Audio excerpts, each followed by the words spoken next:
আচ্ছা, একটা কথা বলতো, তোদের মধ্যে যদি এত প্রবলেম হয়ে থাকে তাহলে ওকে বাপের বাসায় দিয়ে দিতে হয়। আর কতবার পাঠাবো বলতো? এই তো 6 মাস হলো যে বাপের বাড়ি থেকে ঘুরে এসেছি। শোন, ও যেহেতু তোর হাতের রান্না পছন্দই করে না, তুই আজকে থেকে আর রান্না করবি না, ব্যাস। আরে এরকম আমি অনেকবার করেছি, কিন্তু তারপর দেখা যায় ও না খেয়ে ঘুমিয়ে পড়ে। দেখ দোস্ত, একটা কথা বলি শোন, তোদের বিয়ের কিন্তু তেমন একটা সময় হয়নি। ও এখনই যদি তোকে এইভাবে কন্ট্রোল করতে থাকে তাহলে তো ভবিষ্যতে ও আরো বেশি কন্ট্রোল করবে।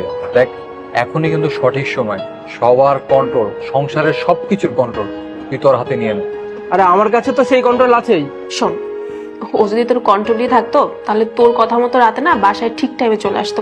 আর এখন দেখ, তোর কন্ট্রোলে নাই, তাই রাত 11টা নাই, 12টা নাই, 1টা নাই, ওর যখন ইচ্ছে তখনই বাসায় ফির। হ্যাঁ বুঝতে পেরেছি, কিন্তু ও বাসায় এসে শুধু শুধু কেন ঝগড়া করবে? দেখ দোস্ত, এই যে তোদের বিয়ের এতদিন হলো, এই কয়েকদিনের মধ্যে ও কি তোকে একবারও ফোন দিয়ে বাসায় আসার জন্য রিকোয়েস্ট করেছে অথবা প্রেসারাইজ করেছে? দেখ, তুই আমার কথা শোন, ওর তোর বাসায় দেরিতে যাওয়া না যাওয়া, তাড়াতাড়ি আসা না আসা, কোনো কিছু যায় আসে না। হ্যাঁ, তাহলে কি করবো বলতো? তুই একটা কাজ করবি, রান্না করবি না, তাহলেই তো করবে। রান্না না করলে ও যদি বাইরে থেকে খেয়ে আসে? দেখ, তুই যখন আজকে বাসায় যাবি, ও তখন তোর সাথে ঝগড়া শুরু করবে।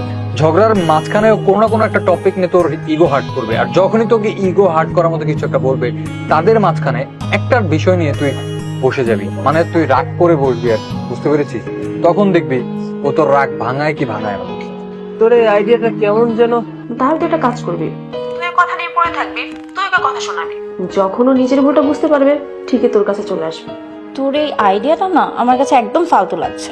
আরে বোকা, এটা 1 নাম্বার একটা আইডিয়া। এটা তো আমি সবসময় করি। যখন আমার বউর সাথে ঝগড়া হয় তখন আমি এই ব্যাপারটাই, মানে এই আইডিয়াটা অ্যাপ্লাই করি, তখন ও আমার সাথে আর ঝগড়ায় পেরে ওঠে না। এমন কি ও আমাকে আর কোনো কিছু বলতেই পারে না। আচ্ছা ঠিক আছে। আচ্ছা ঠিক আছে।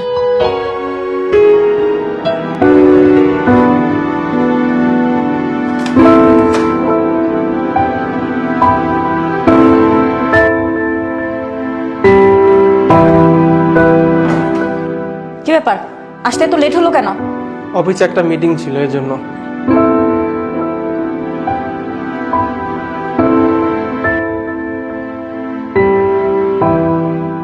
মনে তো হচ্ছে ড্রিঙ্কস করে এসেছো। হ্যাঁ করেছি তো। খাবারও নিশ্চয়ই বাইরে থেকে খেয়ে এসেছো। না খাই নাই। তুমি কিছু রান্না করো নাই? না করিনি।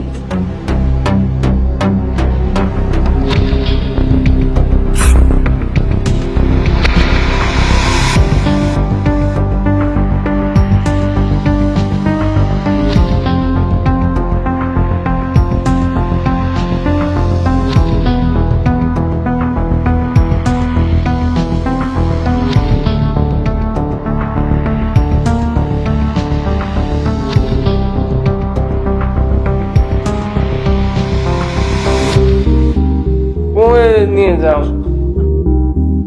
ঘুমাবো আমি।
ও তুমি উঠে গেছো?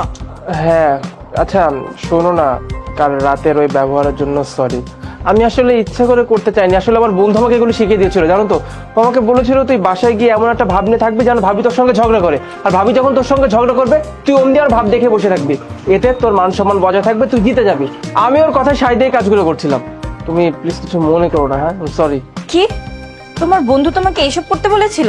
হ্যাঁ, আমার বন্ধু তো সবসময় আমাকে এসব বুদ্ধি দেয়, সবসময় আমাকে বলে ঘরের কন্ট্রোল, নিজের বউয়ের কন্ট্রোল, সবকিছুর কন্ট্রোল নিজের কন্ট্রোলে রাখবি। তোর বাসায় তুই নিজের রাজা, তোর মুখের উপর ভাবি কেন কথা বলবি, তুই তোর বউয়ের উপর কথা বলবি, তোর বউ কোন শেষে তোর মুখের উপর কথা বলে, এইসব কথা আমাকে বলে, জানো। আচ্ছা বাবা সরি, আর হবে না এমন। I am sorry. তুমি আবার সরি বলো কেন? আসলে আমার বান্ধবী আমাকে বলেছিল যাতে আমি তোমার জন্য রান্না না করি, আর আমাকে বলেছিল রান্না না করলে সবকিছু নাকি আমার কন্ট্রোলে চলে আসবে, তাই আমি তোমার জন্য রাতে রান্না বান্না করিনি। আর তুমি এসে না খেয়ে ওইভাবেই ঘুমিয়ে পড়েছিলে। তুমি আসলে ঠিকই বলেছ, ওদের নিজেদের সংসারে ঠিক ঠিকানা নেই, আর ওরা অন্যদের সংসার ভাঙতে চলে আসে। ও, তার মানে তোমার বান্ধবী তোমাকে এতদিন এই কথাগুলো শোনাতো, আর তুমি তোমার বান্ধবীর কথা মতো কাজ করতে, তাই তো? হ্যাঁ, কিন্তু তুমি এসব কি করে জানলে? এক্স্যাক্টলি, আমার বন্ধু বান্ধবরাও না আমাকে এই কুবুদ্ধি দিত, জানো তো। সব সময় বলতো যে তুই বউয়ের কথায় কেন চলিস বলতো। আচ্ছা, তোমার বান্ধবী কি তোমাকে এই কথাগুলোই বলতো যে আগে নিজের কন্ট্রোলে সবকিছু, আর নিজের মান সম্মান বাড়া, এগুলো কি বলতো? আরে বাবা হ্যাঁ, আগে তুমি বলবে তো তুমি এসব কি করে জানলে? আরে হ্যাঁ পাগলি, আমার বন্ধু বান্ধব কি বলবো, ওরা তো এসব কথা বলতে, তার সঙ্গে সঙ্গে আরো এত বড় লাইন আমাকে উপদেশ দিত। আমাকে কি বলতো জানো? বলতো তুই হচ্ছিস পুরুষ মানুষ, পুরুষ মানুষ হবে সিংহের মতো, তুই একটা ঝাড়ি মারবি ভাবি ভয় পাবে, এইসব কথা বলতো আমাকে। দেখেছো, মানুষের কাজই হচ্ছে অন্যের সংসারে ঝামেলা করা। আচ্ছা শোনো, আমি তোমার জন্য নাস্তা দিচ্ছি, আসো। চলো।